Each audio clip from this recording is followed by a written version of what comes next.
Hey, welcome back to Aircraft Adventures. I'm Liam Locke, and we're back in the Microsoft Flight Simulator 2020 edition. This time running version 1.15.10.0. We are sitting on the tarmac here at the gate 54 at Orlando International Airport, and something has changed. It never fails. You go to start one of these videos, or just a flight in general, and something is just off in the simulator. Now, I've flown out of Orlando, I think once before, I'm pretty sure once before, and I was parked at the gate and I didn't have a problem. But look at the gate right now. This is really bizarre. Look at my CRJ 700 down there. It is parked askewed at the gate, and I said, well, this is kind of weird. What's going on? Because the ground vehicles are all situated correctly, meaning they're in the correct orientation to the aircraft, but the aircraft is not parked on the center line of the gate. And if you look around just for a couple minutes, now, of course, there's no immediate airplanes next to us, which this is kind of unique in its own regard. Let me just speed up here. The one time I want to show you something here where there's not a single airplane at this gate. Are you kidding me right now? Not another plane. So all of the planes are lining up incorrectly in Orlando. So let's just go pick another terminal real quick. Here we go. Let's go look over here. I'll show you what I'm talking about. Look down at every one of these planes. Right, you got that green and white plane down there, parked way too forward, looks way forward in the actual gate parking lot. The Airbus down there, the Neo, actually looks, of all of them, it's on the center line and probably parked more accurate than any of the others. That's probably looks pretty good, looked pretty decent. Now look over here. Now this one's only slightly off, but it's not down the center line. The nose is out to the right a little bit. You've got the one here at the end of the terminal is cockeyed just the way my plane is. Look at the other planes. Look how bad these are parked. That one there is parked at almost an entire angle. This was at like a 45-degree angle from the center line. This is the same at all of the gates. We could go over and look at that other gate. It doesn't matter. Every one of these planes is parked askew. I don't know why. I can't explain it. If you have any clue as to why this is in the current simulator, I would love to know what's causing this. I thought maybe something with one of the updates just changed the layout or the format of the airport. Maybe it was a Navigraph update. Who knows? I've seen the double airports, an airport on top of another airport before. So it's hard really to say, but this is the one thing that just kind of threw me off when I was getting started here. But you know what? It really doesn't matter. We're not going to pay too much more attention to that. We are going to hop in the CRJ 700, and today's flight is going to be from, obviously, Orlando International Airport to New Orleans. All right, we're going to go to Louis Armstrong, New Orleans International Airport. Should be a pretty good flight. I want to get back in the CRJ again and just put together another flight for you. And we'll walk through the startup here kind of quickly and get this show on the road. All the standard checks, I'm going to kind of walk through this quick, just making sure things are in the expected position, making sure the weather radar is off, which, as you know, the CRJ 700 and the 550 don't currently support weather radar or terrain radar, making sure our flaps and our spoilers are retracted, the throttle quadrant is in the shutoff position, landing gear over here, let's see, landing gear is down, nose wheel steering is off. Look up here at the hydraulics. The hydraulic switches are all in the off position. So now we're ready to go ahead and put power to the aircraft. So we'll go ahead and do the electric power. And I am still working from my custom checklist, but I'm going to take a glance at the checklist actually built into the EFB here, and we'll walk down it when we get to where I think those points should be in our startup process. But one of the first things we want to do after turning on the power is go ahead and get the nav lights turned on, and also turn on the interior dome light just to make it a little easier to see. And from working in the Airbus A320, interacting with the grounds crew, they suggest turning on the flight deck light. I don't know if that applies to the CRJ, but we're going to go ahead and that's our kind of rationale for doing it ourselves. And now with this situated, we need to go to the EFB. Speaking of the EFB, and get it turned on. I'm going to go to aircraft here. Go ahead and get the ground power cart connected. The other thing that I had been doing, but I'm not doing anymore, is the ground air cart. I read recently that if you're going to have the ground air cart connected up to the aircraft, you're actually supposed to change the bleed valves from the auto position to the closed, and that allegedly is to protect the engines and the APU from damage from that air input, that bleed air input. I'm not going to do this. I'm going to leave it in auto. I'm just not going to connect up the ground air cart, but I am going to open up the passenger door. Take a quick look outside.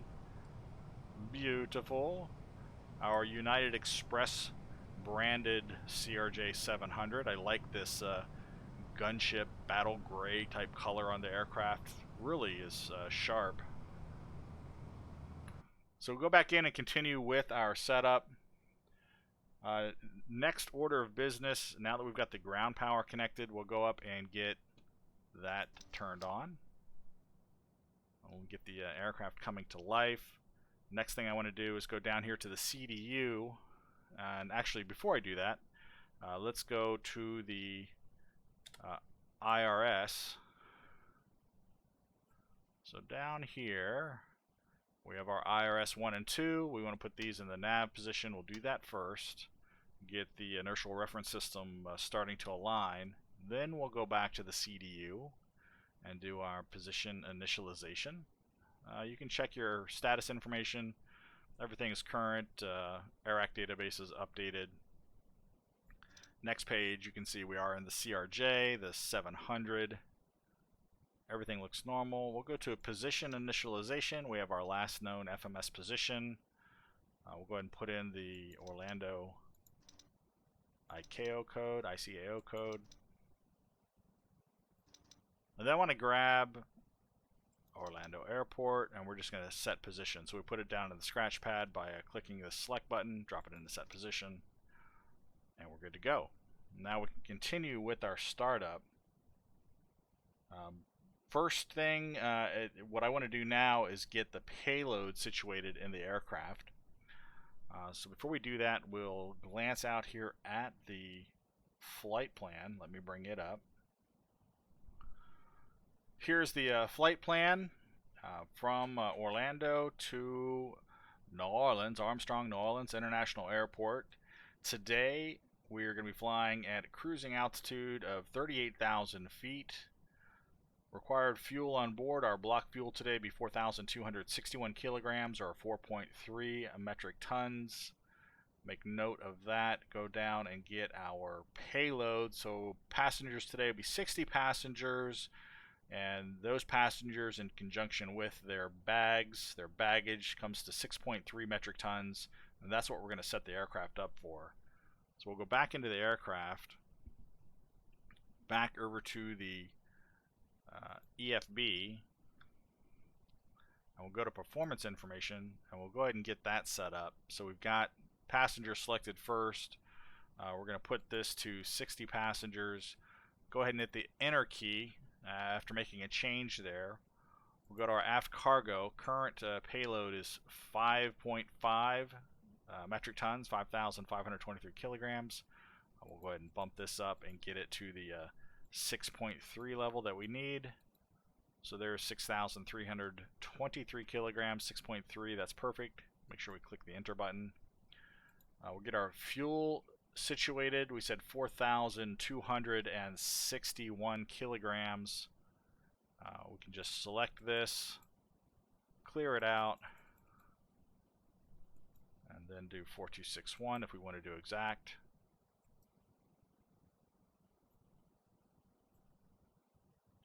Go ahead and hit enter there. So now we've got 6,323 kilograms, fuel 4,261 is all good. Now don't make a note of the center of gravity yet. Notice it says 23.2 and takeoff trim is at 6.5. This is what it's currently getting from the sim, but we are about to change the weight in the sim because this change in cargo, right, passenger baggage and passenger count and the fuel, has not actually been applied inside the simulator yet. It's just been applied inside the EFB for the CRJ. And you can look at that if we go up and open up our fuel. You can see that we're with our default fuel load of 50%, which is coming in at 4,474. So that doesn't match with what we've got programmed in the EFB. Likewise, the weights at the default 56.8, 5,191 kilograms. So again, that doesn't match either. Now, if we go over here back to the EFB, we're going to do set payload in simulator. This information will update, and you'll see that the fuel is now 4261. And the payload, now this is kind of wonky because the payload hasn't changed yet. So even though we set the payload to be 6.3 in the EFB, that transfer of information apparently is not taking place. And I'm not sure who this is on, whether this is a Aerosoft issue, whether this is a Microsoft issue. It doesn't really matter. We're not going to get too caught up in that. We're just going to ignore that for the time being. We're going to go back and take a look specifically at the center of gravity. So I said before transferring that weight configuration, fuel and payload into the aircraft, the center of gravity and takeoff trim were different. They were. Notice that they got updated after transferring that information, and now it reads 19.4% center of gravity with takeoff trim of 7.2. That's the information that you want to make note of, because we'll need that takeoff trim value here in a minute. We're not going to do copy perf init yet to the FMS. We'll come back to that and do that here in a moment. What we're going to do now is just continue with our setup so you can get these out of the way. And we're going to go back up to the overhead console. And we'll go ahead and get our emergency lights armed, seatbelt signs turned on, no smoking lights turned on. Our emergency locator is set to arm, so that is good. So we could check the crew oxygen masks. You can go down here. Oh, let me get to the other camera. Right, just a quick test of those. We've got in the first officer side, we've got the auto panel. You can just take a quick look at that. This is always in its default position. I've never actually seen this go off. You could also check the oxygen on this side if you wanted to. But we're going to go right back up to the overhead console and start moving through our flow. So electrical is already set, external power turned on, AP generator and the engine generators are set to auto. Nothing else is illuminated, everything is flush. Next, we want to do the fire detection, FireX monitor, but before we do that, we want to bring out the ECAS page. So go down here and we'll bring it out and we'll shrink it down just a little bit.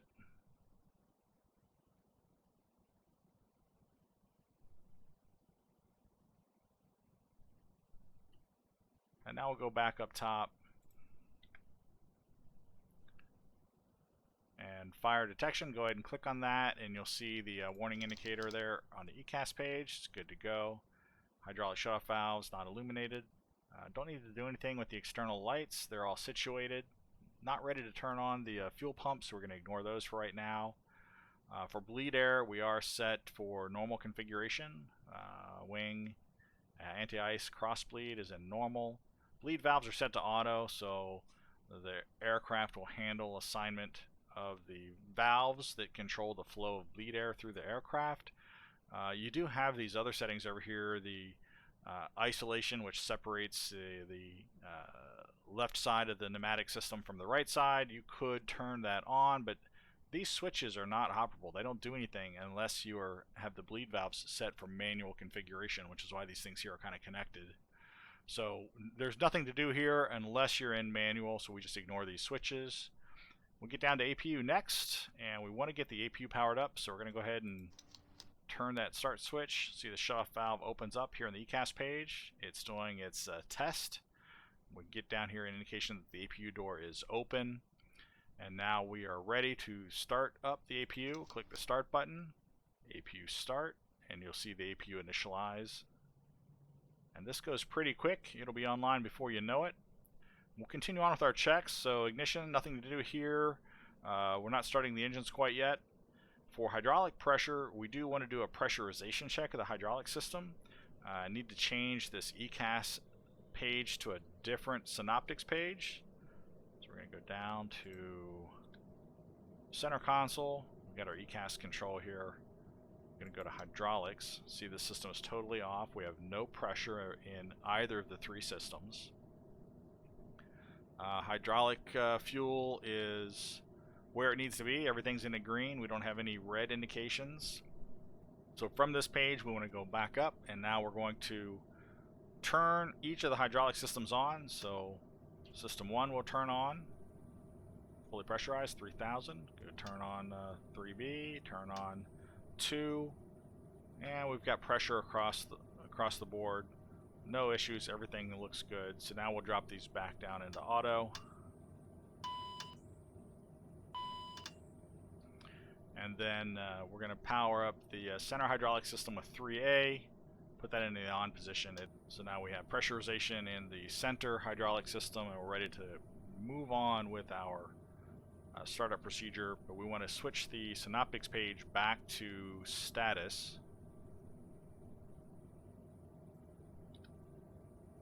So back to status, back up top. Cabin pressurization, nothing to change here. This is a good point to go ahead and put in your landing elevation if we were to have an aborted takeoff, rejected takeoff scenario, or we had to return back to the airport immediately. We'd want this airport's elevation dropped in. And of course, I don't have that information at my fingertips. Let me go out here and look at the airport chart and Navigraph. So 96 feet is the airport elevation. Go ahead and drop that in. And we'll round up to 100. Landing elevation 100. Perfect. No other changes that need to be made here. A bunch of manual controls. With the APU started up, which we can see that the APU is in fact running right now, we can go ahead and get our left and right packs turned on. So we'll turn those on, and we'll get the recirc turned on. Nothing else that we need to do in the air conditioning panel. We're going to do auto configure the cockpit and cabin temperature, so that's running. Moving down to the anti-ice, we don't need any anti-ice turned on. We will turn on the windshield heat to low. Not going to turn on the pitot probes yet. We'll leave those situated. We do have the standby compass, which is right down here. If we wanted a light on that, we could set that light switch here.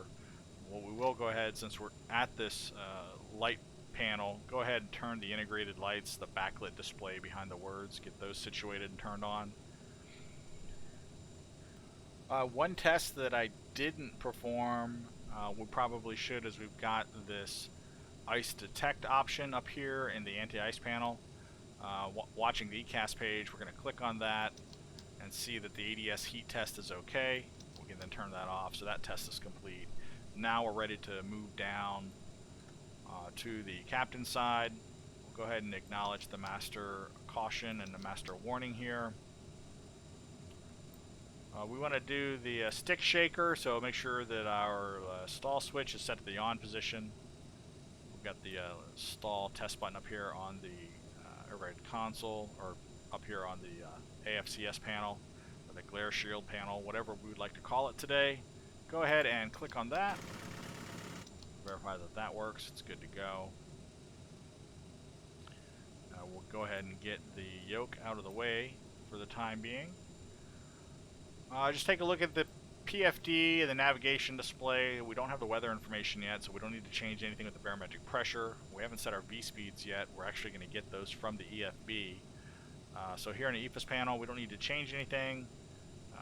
You could manipulate the range. We'll come back to that in a moment. So there's really nothing to change here. I might just go ahead and set decision height to our minimum decision altitude, because we'll probably use the barometric pressure reference for altitude as we're going in for our landing, for our minimums. Nav source, of course, is going to be FMS1, because we are using the flight management computer, so that's good to go. With that checked, just take a look at the clock. 17:23 looks good. I believe that's going to be Zulu time, so early in the afternoon. Puts us at what, about 1:23 p.m. Florida time, local time. Here we'll go ahead and hold the cockpit voice recorder. do a little 5-second test by holding this button. Then it should illuminate. Good to go. Pretty much a cosmetic test there. You probably don't really need to do that, but that's something you probably do in the aircraft. Moving over from here to center console. Again, I don't have the weather quite yet. So we're just going to continue our checks. Nothing else yet to do in the CDU. We're going to come back to that. We're going to make sure the anti-skid is set in the armed position. It is. We can do a quick test of our landing gear bay overheat. Gear bay overheat. And we've also got the warning failure. So MLG overheat failure notification. That looks good. Engine synchronization is set to N1. That's where we want it, so that's normal. If you wanted to run a test of the lights, you could just flip that switch, make sure all the lights worked. We don't need to do that. Indicator lights are set for bright, not dim. I'm going to leave it in the bright position. Ground proximity switches are flush and not illuminated, so they're set correctly. Nothing to change there. We're going to move down here to the throttle section. Our pitch and roll disconnect levers are stowed and in the down position. Our spoilers are set for auto, so when we come in for a landing, they'll auto deploy. We do want to arm our reversers for a possible rejected takeoff. Verify that our throttle is set in the shutoff position, which they are. Flaps are fully retracted and set to 0, and that does align with what we're seeing up here on the ECAS page. ECAS flaps set to 0. And then continue down here to our avionics. Go ahead and get our transponder codes set. And then if we had any radio information we wanted to put in, we'll have that momentarily with the ATIS frequency. I don't have that yet, so we're going to skip that. Radio control panel, VHF1 is all good. No other changes that we need to apply here at the moment. Weather radar does not work. Go ahead and put in our standby radios. They're going to have the same frequencies that we have for our COM1 and NAV1. You'll see those up there, 122.8, 122.8, and 112.2. Perfect. We're not turning on the transponder yet, so we're leaving that in standby at the moment. We do have our stabilizer trim, so we want to get that turned on. So we'll click one switch and then the other. Make sure we don't have any warnings over here in ECAS about the stabilizer trim, one of the channels being inactive. That can happen sometimes. And then continuing down, looking here at our display fan switch and our avionics fan switch should both be in the normal position. We've already set the IRSs, no change required there. Don't do anything with the flight deck door, so we can ignore that. We're going to move on beyond the ECAS page control buttons. Take a look here at the aileron and rudder. Both are green, which means that they are currently centered. They're zeroed out, so no change to be made there. We've got integrated lighting, which we haven't turned on yet. In fact, that's probably a step that we kind of skipped, so I'll go ahead and deal with that right now. We'll get the integrated lights down here on the center pedestal set up. There's still a little bit of floodlight on. It really doesn't put too much light. You can always turn that off or not even mess with that if you wanted to. Yaw damper, again, we're going to activate both of those. Make sure there's no warnings here in the ECAS page for one of the channels being inactive. Our source select panel, those all should be set in the normal position, so normal, normal, normal. And then for radio control, again, no change to be made here on this radio panel. Landing gear, manual release, air-driven generator, emergency flaps, all in normal position. No changes to be made there. And then we don't have any changes over here in the first officer side we need to be concerned about, so that remains unchanged. Everything is normal there. Once we've completed that check, I'm ready to get ATIS information, and I would use Navigraph to actually get the ATIS frequency. If I show you a quick look out here at the Navigraph map, so using the airport for Orlando, the ATIS departure frequency up here in the top, 120.525. Now, if there's multiple ATIS frequencies at airports, which that's not uncommon in a lot of places, both frequencies may not be active.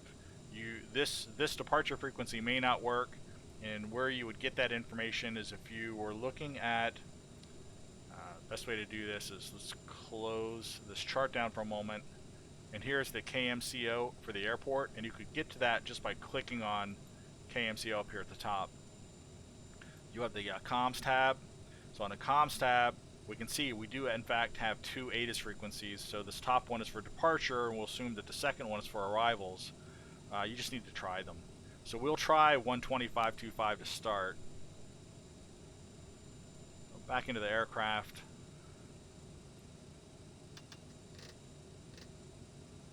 And be prepared to write. Orlando Airport information, Sierra 1700 Zulu. Wind 066 at 14. Visibility 10. Sky condition, few clouds at 600 feet, few clouds at 4,300 feet, few clouds at 12,300 feet. Temperature 27. Dew point 10. QNH 30.14. ILS runway 35 right, ILS runway 35 left, ILS runway 36 right, and visual runway 36 left in use. Landing and departing runway 35 right, runway 35 left, runway 36 right, and runway 36 left. VFR aircraft say direction of flight. All aircraft read back hold short instructions. Advise controller on initial contact you have Sierra. Alright, so we've got Sierra. You want to be able to jot down all that information. Just verifying the winds. We do have the correct runway. So we got winds coming from our right across the aircraft, taking off on runway 36 right today. Visibility 10, so good visibility out there. 3 levels of clouds. I'm not sure that that's accurate, but that's common in Microsoft Flight Simulator for the weather right now. Temperature 27 degrees. It's a hot day out there in Florida. 10 degrees for our dew point, barometric pressure 3014, and we are going to be using 36 right for our departure today. That's closest to us based off where we are at Terminal 3, sitting at the gate. Makes sense that that would be the runway that we would probably choose in this scenario. So with that information, if I would jump back up here. Why the thing keeps freezing like that? I want to get my barometric pressure set in aircraft, so 2992, the default. We're going to go ahead and change that to 3014. And then we'll also go over here and set that up in the standby.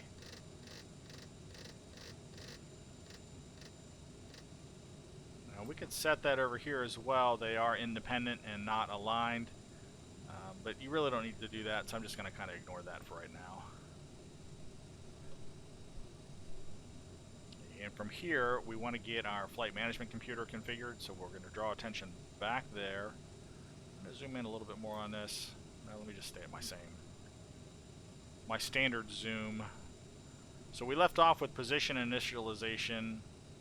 We want to go straight to our flight plan and get our origin and destination programmed in.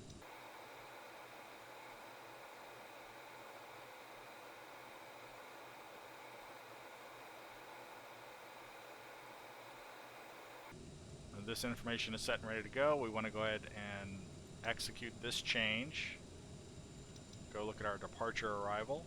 Runway 36 right already selected for us. We are going to be using a standard instrument departure. According to the flight plan actually only had us doing a direct. Show you that. Here in the flight plan, 36 right, direct to the CAM DT waypoint. I'm not following that. I'm actually going to use a SID to depart the airport. So changing it up just slightly. Not a big deal. I want to use, well, it is going to be a big deal if it's not an option, actually, now that I'm looking at this. And it looks like that might be the case. So it makes me wonder why SimBrief didn't give me a SID. It did a direct, because I wanted to use the leeward, or the LEWRD1, but apparently that is not an option when leaving from 36 right, which I could have swore that it was, actually. Let me just go back to Navigraph here for one quick second. Bear with me. Yeah, it says the Leeward 1 SID, right, if I'm reading this correctly, look at this. So if I'm reading this correctly, right, this is Leeward 1, RNAV departure. It says, right, I can use this 36 right, climb heading 5 degrees to 600 feet, then direct to fax. I don't know why I can't select this for my departure today. I mean, I'm using GPS coordinates. It's odd that that's not an option to me. But apparently it is not, so it looks like we're going to have to change things up here just a little bit and follow what the actual flight plan had for us. So let me go back into the aircraft, bring up my flight plan once again, and we'll just follow that. So we've got 36 right selected. We're not going to select a SID because we don't have the one that we want. We'll then go straight to our flight plan, next page, and start putting in our information. So we're going to do direct to this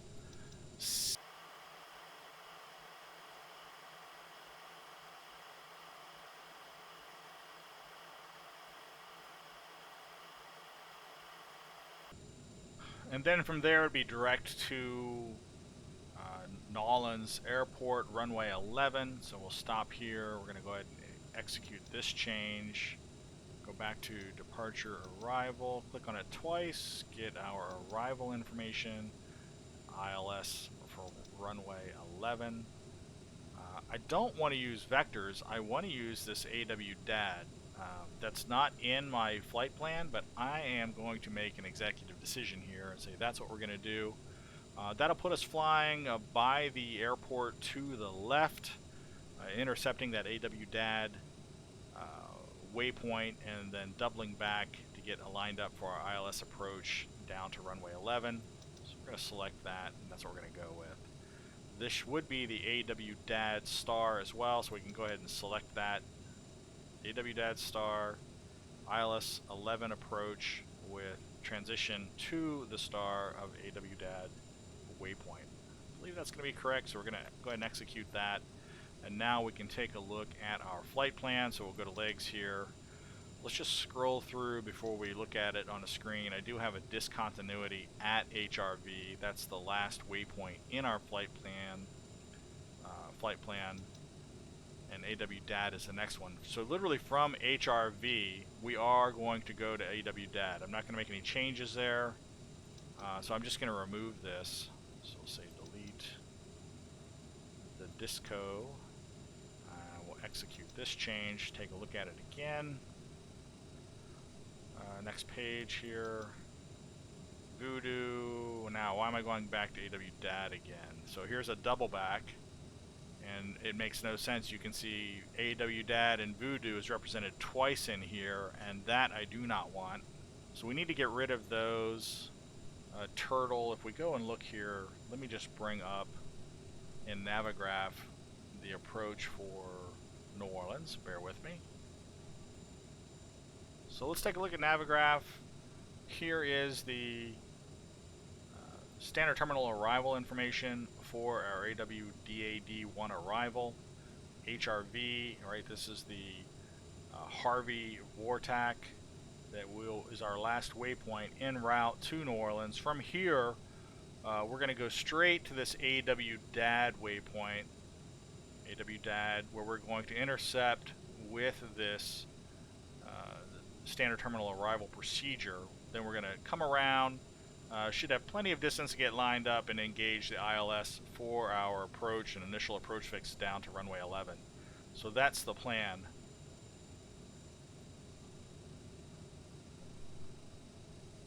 So you can see what I wanted to show here is from AWDAD, we have a couple additional waypoints, right? We have the Voodoo waypoint, so AWDAD to Voodoo, which is right here, and then on to our initial approach fix to the runway. So basically we're going to delete the duplicated waypoints from the flight management computer. So let's go back into the aircraft, and all we need to do is click the delete. Looks like I already have it selected. Let me just click delete, get a delete down here in a scratch pad. We're going to go to this AWDAD, we're going to remove it, and we're going to do the same thing for the duplicate Voodoo. Here's duplicate Voodoo, remove it, and now we're going to execute this. now this looks to be more accurate. So HRV to AWDAD, Voodoo onto Turtle, and the rest of the waypoints down to runway 11. So now our flight plan looks good. We could scroll through that up here in the navigation display. Right, you could just go over here and switch to our plan mode. So here's plan mode. We've got decent spacing, 40 nautical miles. Go to MFD Advanced. Go ahead and do next waypoint and walk through this. There's Redfin. We've got, what was that, Fatso there. And then next waypoint, HRB. So there's the VOR. This is where we actually start our, we'll probably start descent prior to this, but we'll be going right by the airport, which is right here, descending down, and then doubling back to get lined up with ILS runway 11. So that looks good. We can continue walking through this just to make sure there's no other funkiness going on, and there isn't. So straight to the airport, everything looks good.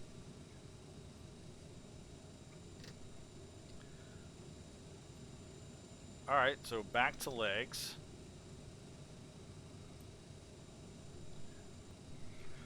Make sure it's been executed. If you don't, click the exec button. If you have a pending execute update and it says exec down here, you have to execute the change. Otherwise, what I have learned the hard way is this legs page will not automatically advance to your waypoints.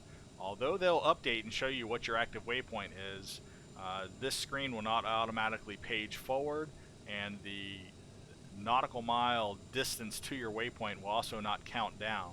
So make sure there's no exec indication down here in the lower right of the CDU. Now that we've got flight plan programmed in and we do have it saved by clicking the exec button, we are ready to take a look at the VNAV, our performance page.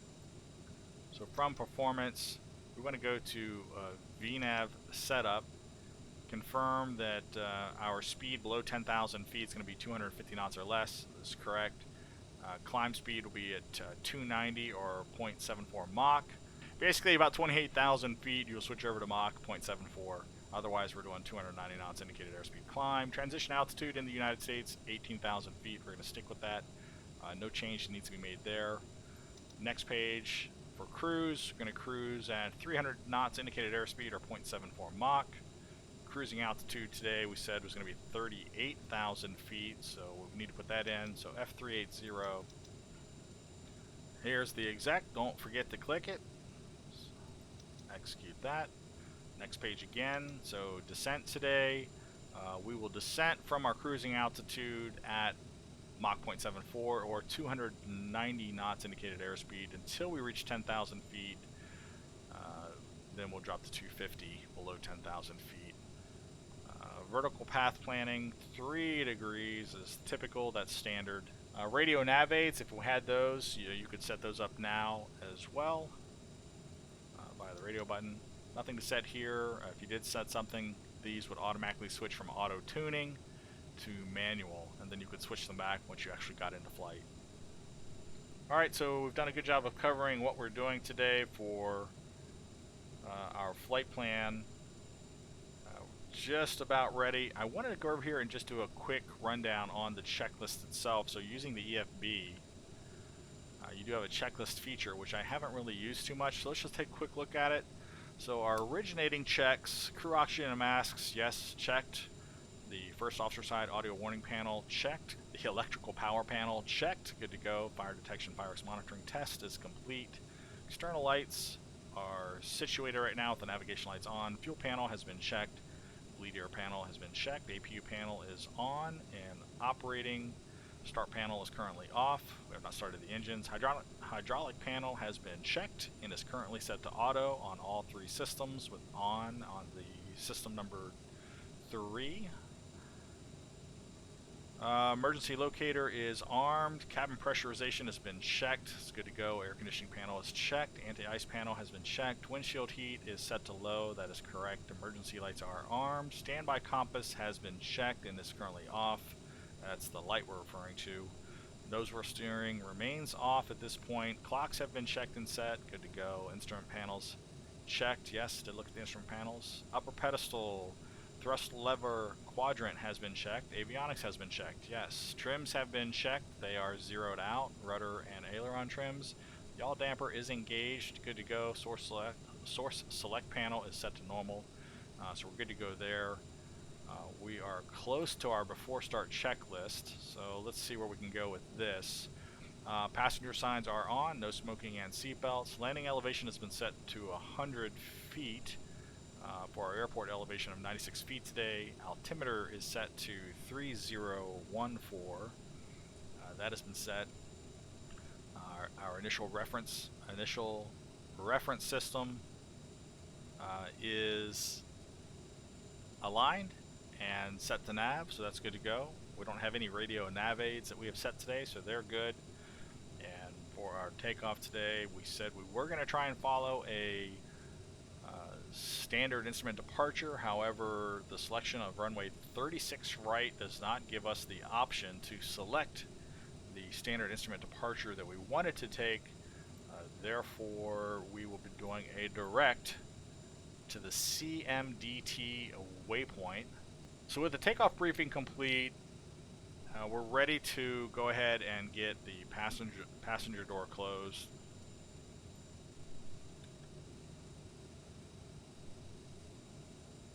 Aircraft. We'll go ahead and close the passenger door. We do have the APU running. Captain, the cabin is secure. All passengers are aboard. We're going to disconnect the ground power cart. Welcome aboard this flight. We hope you enjoy flying with us. We're going to remove our Before wheel takeoff, chocks. We would like to encourage all passengers to watch our cabin crew. Cargo display doors the are all safety features closed. of the aircraft. Service doors, passenger signs are all set. Landing elevation is already set. We're ready to turn on our boost pumps. Make sure our altimeters are set correctly. Altimeter check is 3014. That's good. I'll go up here and get our boost pumps turned on. Excellent. Go ahead and get our beacon turned on. Give the grounds crew warning. We're getting ready to do pushback and startup of the engines. Double check, quick look. Everything here looks fine. Nothing else to change. See that our flight director is not turned on yet, so we're going to go ahead and turn on flight director.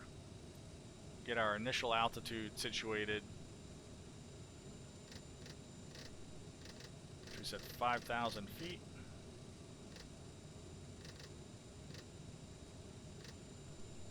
Are you watching that GPU outside? Watch it. It's running into stuff and bouncing all over the place. You see this? Hold on, look at this. Where you going, bud? He's trying to get away from the aircraft. I'm not sure what it's trying to do. Oh no, he just tucked himself into a corner there. It was running into those, you know, those cargo containers.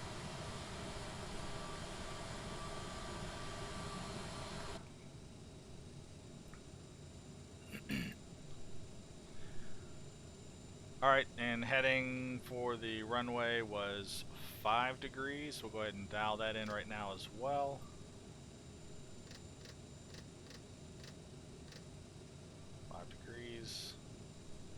Cleared altitude, heading bug. Yep, we need to set our B speeds, so quick jump back over to the EFB. Go back to the performance page. Today, dry outside. We are doing a flaps 8 takeoff, so our rotate speeds, V1 and BR rotate will be 131 knots. V2 speeds 140 knots, and we'll be climbing at 191 knots. Should be good. So we'll go ahead and do a set all here, and that's going to put it into the primary flight display. So now we've got these bugs on our speed tape. You can see they align precisely with what we just pulled from the EFB. So that's good. And we are now ready to request pushback, and we are going to be using Pushback Express. I can't say enough good things about Pushback Express. If you don't have it, you definitely should invest in it. It's worth every penny and constantly being updated. I'll bring this down just a little bit so you can see it. Pretty clean interface. Go outside and get our camera situated so we can watch the pushback. Keep in mind we are a little cockeyed here. And runway 36 right is going to be back into, so we're going to push back to the right and then make our way over here to 36 right. And I like to use the moving maps inside of Navigraph to assist with this part of the procedure. Looking at the airport diagram makes it easy for me to see, you know, basically what our taxi path is going to be. So here you can see we're at Terminal 3. We're going to back out, put the tail of the aircraft to the right, nose to the left. We could travel down here, right, and go out E1, or we could just do a quick sharp turn, go out B7. In fact, just go,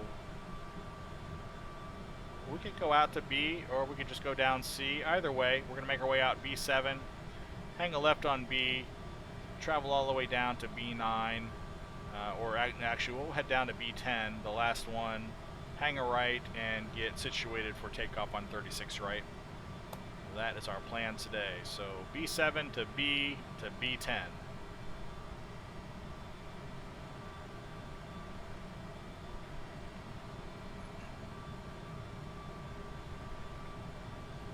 Cockpit to ground. Go ahead, flight deck. We are ready for pushback and engine start. Roger. Release the parking brakes, please. Parking brakes released. Pushing back.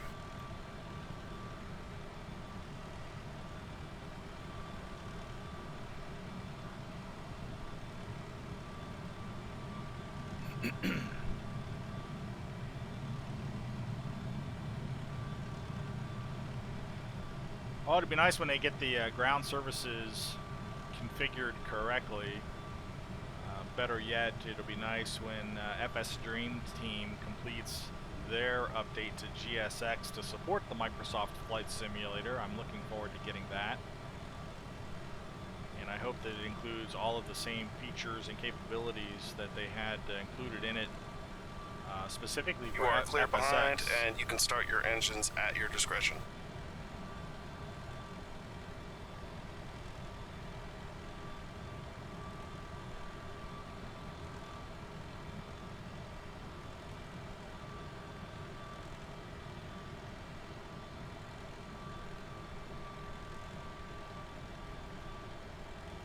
So we received clearance to start the engines. I'm going to hold off on that, just navigate this plane back here away from the gate. I always feel like it's a mad scramble to get in there and watch that engine start up, and they're really supposed to monitor the start of the engines. A little hard to do that and manage pushback at the same time. But nothing beats having complete control over placement of the aircraft during pushback. So we'll put ourselves right back here on the taxiway practically. We don't need to go all the way.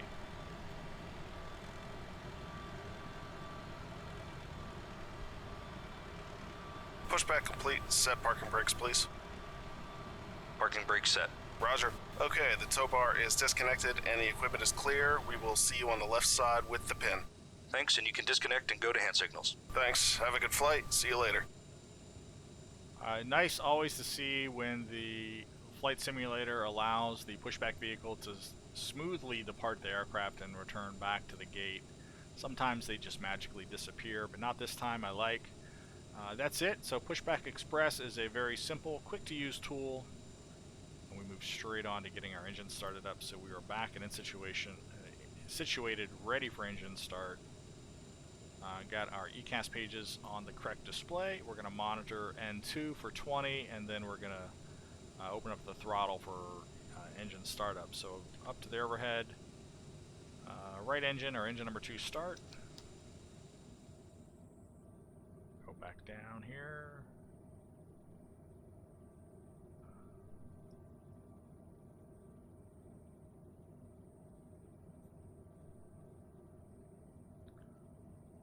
You can see that there. Getting ready to hit 20. There goes 20. Gonna hit the lock here, bring this forward, let the lock go down, and then pull it back. as opposed to trying to pull it back too early, because if it goes back down into the shutoff position, it is a toggle and the engine will not start. I have done that numerous times. It's extremely annoying. You don't want to do it. So we should be monitoring this.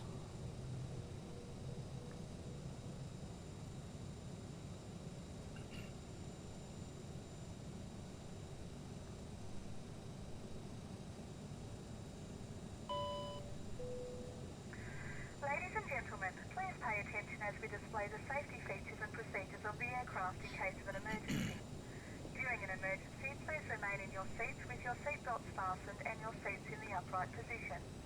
In case of a dropping Okay, looks like the pressure, parameters have please stabilized for the momentarily engine, so I'll go ahead and face start over up your engine head. number 1.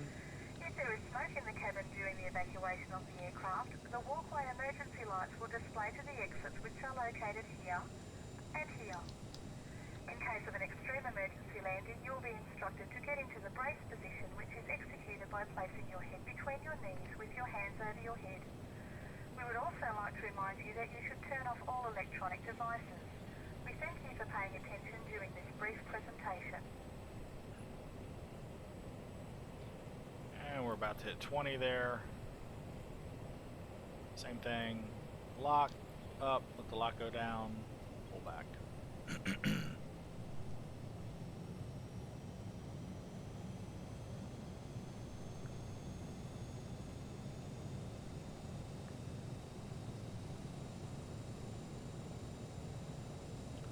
Weather's clear outside. Brake temperatures look good.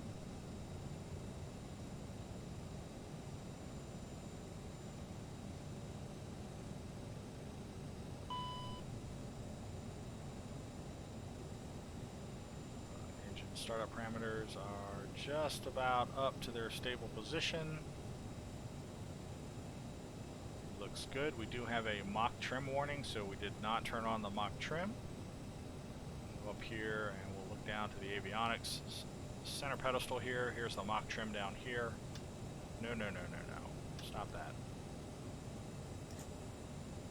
Trying to scroll in, if you are definitely over top of a control that you don't mean to be over top of, it doesn't hesitate to engage those controls. So mock trim, that should clear the warning message. And it did. Alright.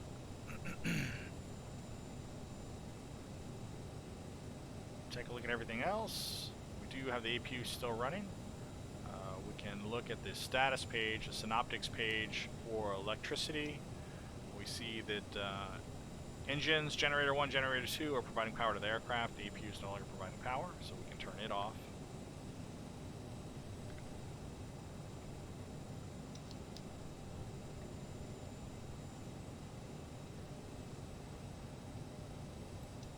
Status page will let the APU shut down. We'll wait for that to complete. While that's going on, we'll do a quick flight control check. So left aileron, right aileron, the elevator, and then rudder left, rudder right. That's good. Take a look at our stabilizer trims, currently set for 7.5. If you made notes earlier, we need to adjust that to 7.2.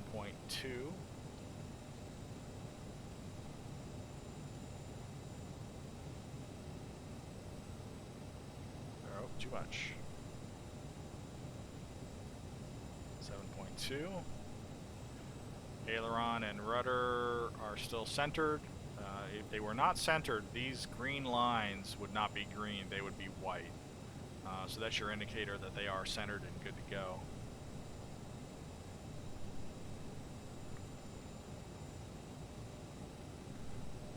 We can look up here and get, let's go up here, get our nose wheel steering turned on to control steering of the aircraft. APU, go back to our status page.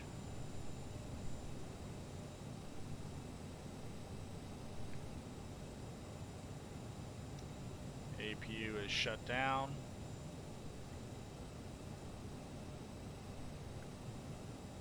Turn the APU off. I wanted to go back down in here, get our flaps situated. Flaps are currently at 0, so we're going to take those to 8. Flight controls have been checked. Stabilizer trim is set. Thrust reversers are armed. Yes, just verify we did arm those. They are armed. Flight instruments checked. Nav 1, Nav 2 auto tune is set as required. Brake temperature is good. Taxi lights need to be on. Go back up here and get our taxi lights situated. Everything else is good. Nothing else needs to be set. We should be good to go. Just about ready to taxi. Before I do that, I want to look at the checklist here in the EFB. So we were cleared to start. Yep, we heard the announcements from the flight crew. APU was on. We've got it turned off right now. Electrics have been checked. Takeoff data has been set. Doors are closed and locked. Yes, beacon is on. Fuel pumps and quantity are on. Fuel quantity. Fuel on board sitting at 4105. Should be good. We took on a little extra fuel too. Parking brake is about to be off. Parking brake is currently set. After start, generators checked. We did do that. Electrics are good to go. Bleed valves are set to auto. They are. Packs are both on. True. APU is currently off. Anti-ice is off. Nose wheel steering is armed. We're good to go there. And now we're about to taxi. Flaps are set to 8. Flight controls have been checked. Trims are green. Yes, and they have been checked. Thrust reversers are in fact armed. Flight instruments checked. Brake temperature is good to go. All green, 0. So this is where we are. The next checklist will be before takeoff. So back over here, a little bit of a... So there's been some slight little pauses going on in the simulator. I'm not sure what's up with that, but we are ready now to taxi to our runway.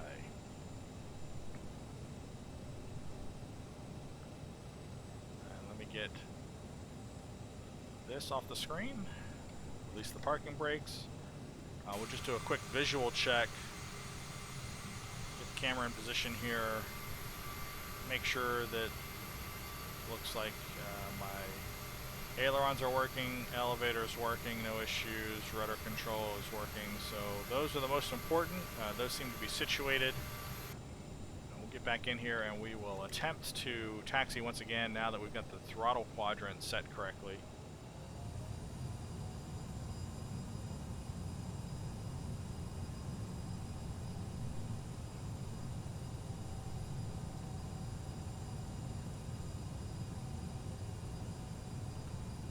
So we said we're going to jump out here to B7. I think B7 is going to be literally right here.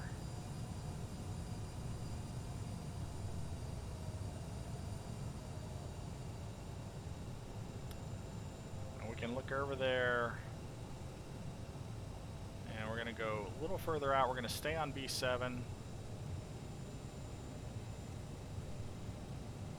We want to go out to taxiway B, and you can look over there to the left. You can just barely make it out. B is going to be this next taxiway, so we're going to veer off here to the left. That looks good.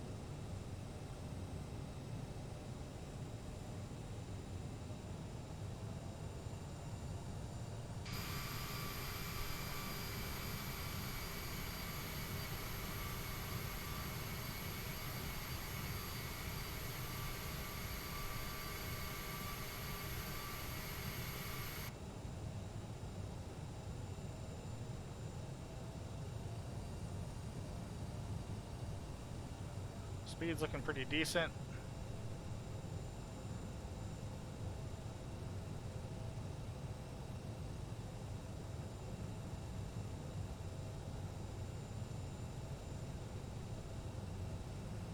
And just spot check the instruments. Ground speed pushing 19, almost 20 knots.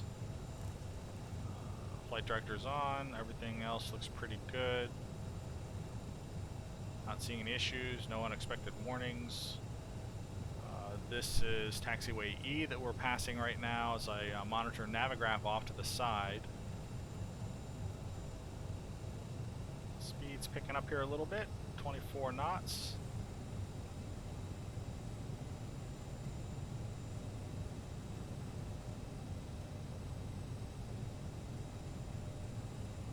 It was funny, the other day I was taking off from an airport under heavy rain conditions, and the CRJ just did not want to taxi. It was just so difficult to get it to move. And here, alright, I'm almost in, I'm in a full idle, just moving right along in the taxiway like nothing. It's like butter. This should be B9 here, coming up to the, yep, B9. Should see B10 up ahead. We do. Get our speed back down. Ladies and gentlemen, the captain has advised that we are now cleared for takeoff. I have not. Stop lying to those people. This is B10 here.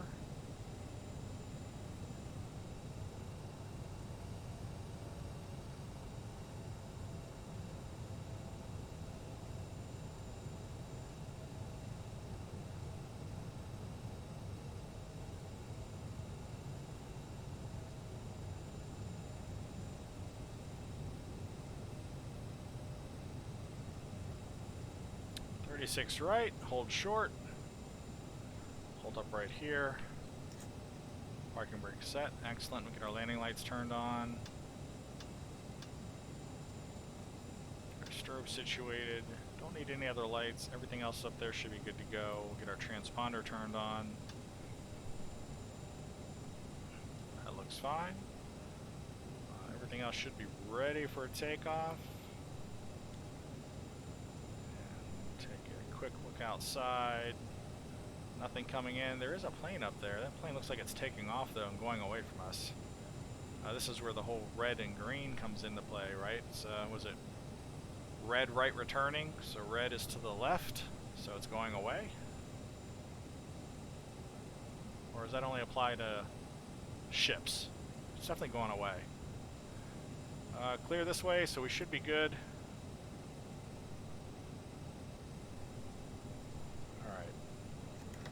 Off. Let's go ahead and get into situation.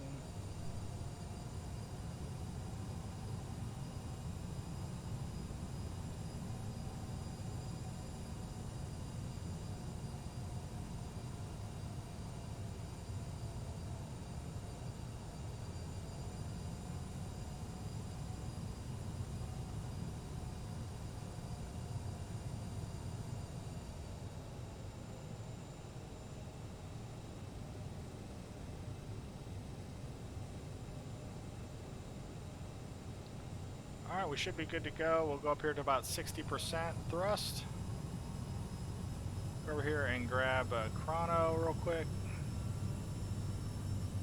And then we're going to go to the toga position.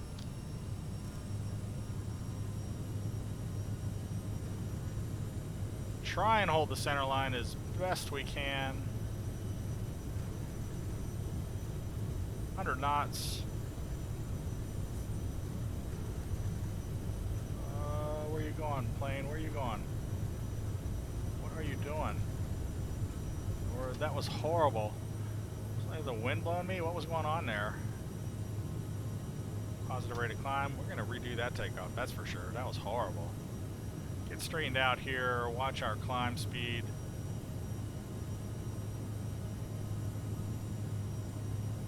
.190 is where we want to be. Go ahead and get our speed selected here.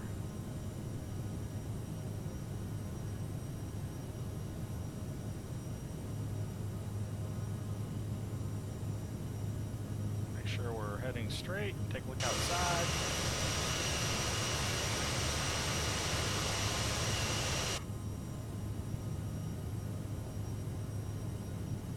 Go ahead and get our not going to do autopilot yet because we've got a procedure basically.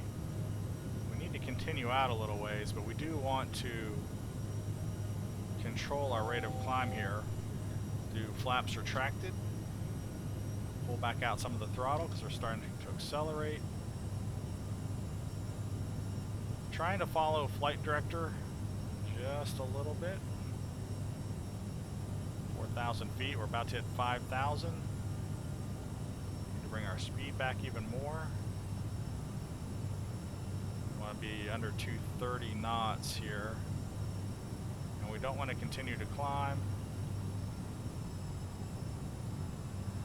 So we're pulling a lot of thrust out of the engines. Continuing to put the nose down. I'm going to go ahead and we're going to adjust. That's not what I wanted to do. Adjust the heading. We're going to go to heading mode. And we're going to go to autopilot, engage.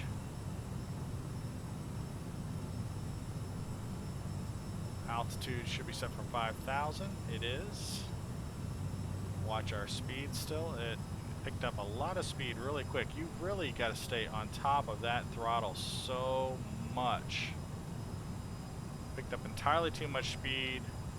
Now the plane started to look like it wanted to nose down there for a minute. That was a little bit bizarre. It's definitely trying to get back down to altitude, and we still have to take speed out because we're already over speeding quite a bit. Let me go look at the SID that we are planning to follow that's not programmed into our flight management computer. And I should already be making my hard left, so we're a little bit behind. So we're going to bank here to, it's going to be about 270.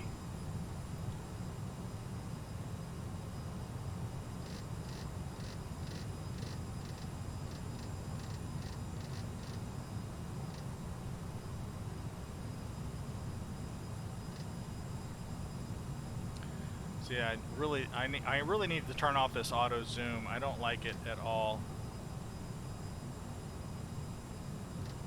You know, I do like it, but it just gets in the way at times. Speed is still a little fast.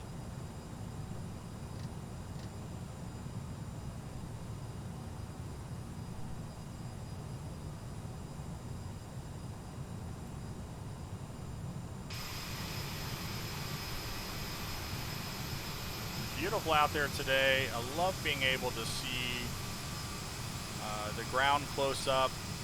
Just how unique everything is, right? No more patterns. Actually have buildings and structures and roads and on-ramps and off-ramps, and everything just looks so much more realistic. Certainly more enjoyable to fly, more real, just that more immersive feeling. 5,000 feet, we probably want to continue our climb.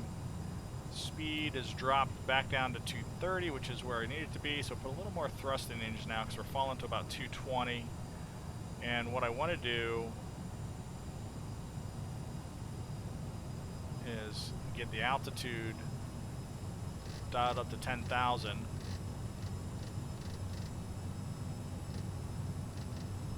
A little hard to see down there.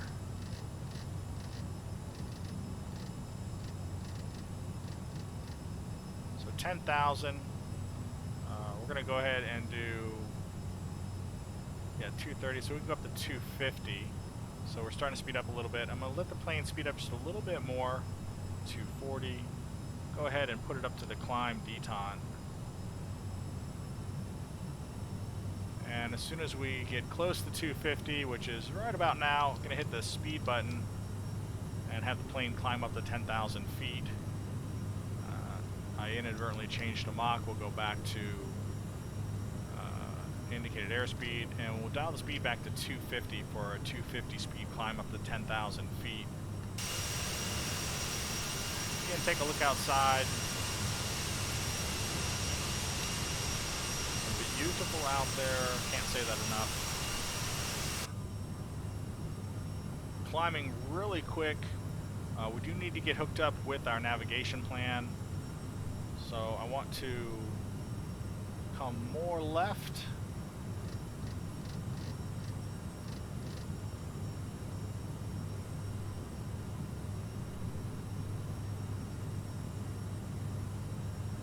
Now we got to watch our speed. Not that close because we're going to hit 10,000 feet. In fact, momentarily here, I'm going to turn off the reversers. I'm going to turn off the taxi lights. The plane is starting to speed up already. and I'm going to want to continue my climb, but I need to keep it under 290 knots. So I'm letting the plane speed up here a little bit. I'm going to dial up the altitude. Go at 32,000. That's pretty good. Now speed's going too much, so pull some out. We're getting up to 300. Pull more thrust out. I want to do a 290 knots indicated airspeed climb. So we'll let it fall back here just a little bit.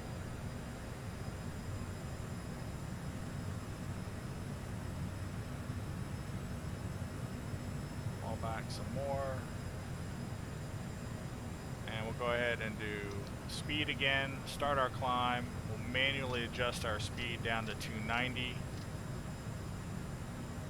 Put it back in the climb deton.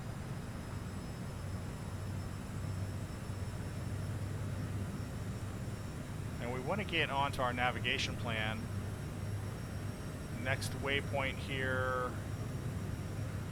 Zoom out just a little bit, make sure that that's going to be ahead of us. Next waypoint is ahead of us, so we want to go ahead and engage nav, get on course for our navigation plan. And the plane always does this, right? It does this, it's like it adjusts to the left first, so we start at a left bank turn. And now we're coming back and straightening out to get on our flight plan. It's a little unusual when it does that. It seems like it's going the wrong direction, but so we're centering out right now. It's heading towards the flight plan, and then as it gets closer, it's going to start to bank to the right. You'll see that it's actually starting to happen now.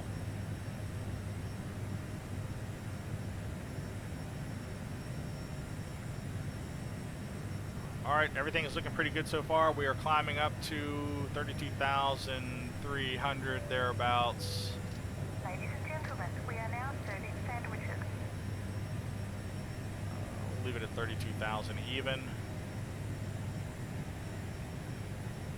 Climbing at 290, this is the easiest part of managing thrust in the CRJ, and I've said this before, is putting the plane in the climb detente and letting the flight management system handle the pitch of the aircraft as it climbs up to our designated altitude. We can turn our landing lights off now as well, above 10,000 feet.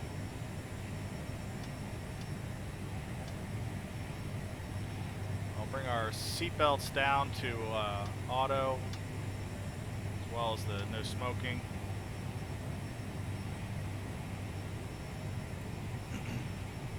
18,000 feet, so we're above our transition altitude. Get the yoke out of the way again, go down here to barometric pressure and change to standard.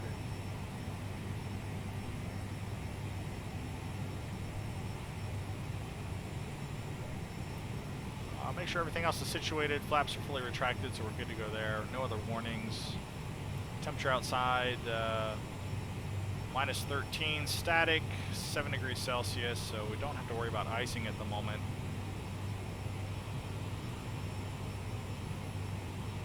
And we can see that our legs page is advancing and showing us distance to the next waypoint. We don't have any pending exec, so nothing to worry about there. We could put the first officers in the legs page as well.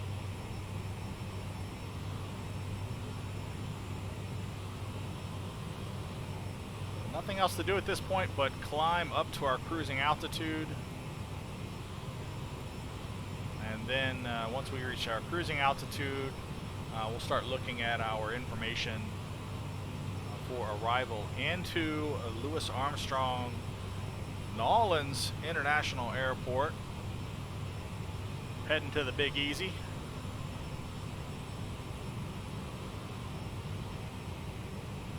Navigraph situated so I can track along with what we're doing. Take another look outside.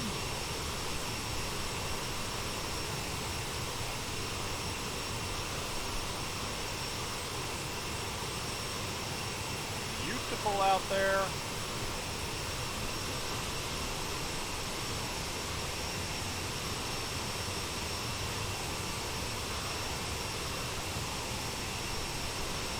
won't be too much longer. We're heading straight for the water.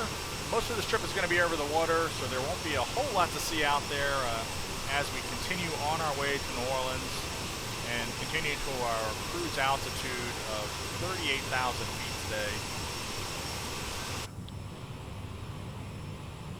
That's basically it. We're going to continue up to cruise altitude, and then we're going to come back and pick up this flight into New Orleans for our descent and our approach down to ILS runway 11. That's our plan. I appreciate you watching this video. Definitely come back and watch part 2 into New Orleans. If you liked this video, I hope you'll click that thumbs up. These videos aren't meant to be a perfect tutorial, just an example of what your experience might be like in the flight simulator, learning how to fly these amazing aircraft. I love learning all about them. I'm Liam Locke. This is Aircraft Adventures, and I do appreciate you watching. We will see you for part 2. Thanks. Bye.